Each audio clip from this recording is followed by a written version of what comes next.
got humor. She's the giggle at a funeral.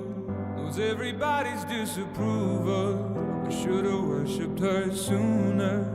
If the heavens ever did speak, she's the last true mouthpiece.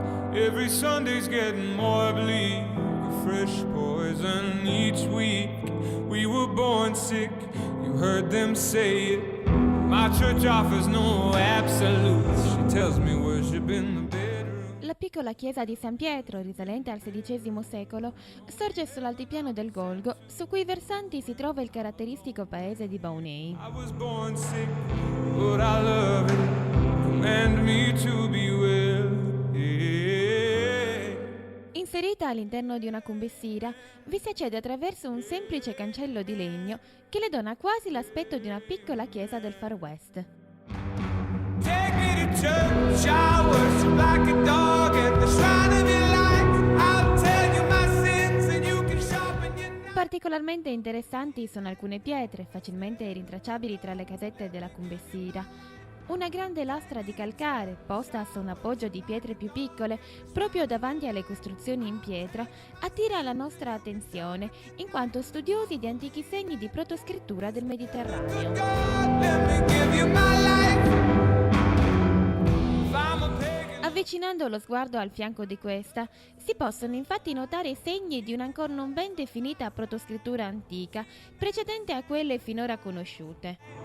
Drain the whole sea, get some shiny, something needy for the main course. L'altipiano del Golgo, su cui sorge la chiesa di San Pietro, è infatti uno dei più ricchi custodi di questo tipo di simboli, che si ritrovano in numero assai elevato nelle pietre che cospargono la zona antistante l'ingresso alla cumbessira. Take me to church, I worship like a dog at the shrine of your light.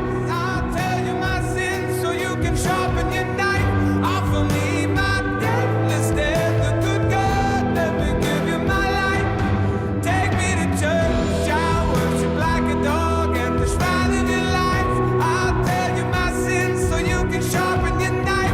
Offer me my death instead, the good God, let me give you my life. No masters or kings when the ritual begins. Forse l'elemento più famoso e importante, oltre ai piccoli massi incisi dell'altopiano, è il betilo, alto circa 1,21 m, eretto a poca distanza dalle mura del complesso nel 1974. Only then I am human.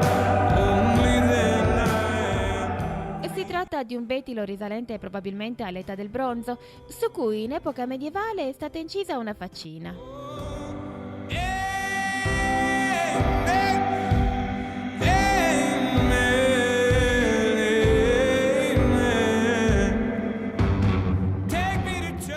Ma che l'altipiano del Golgo abbia avuto rilevanza durante il periodo nuragico è riscontrabile anche nelle numerose capanne dell'epoca del bronzo che si trovano sparse in mezzo ai cespugli della zona.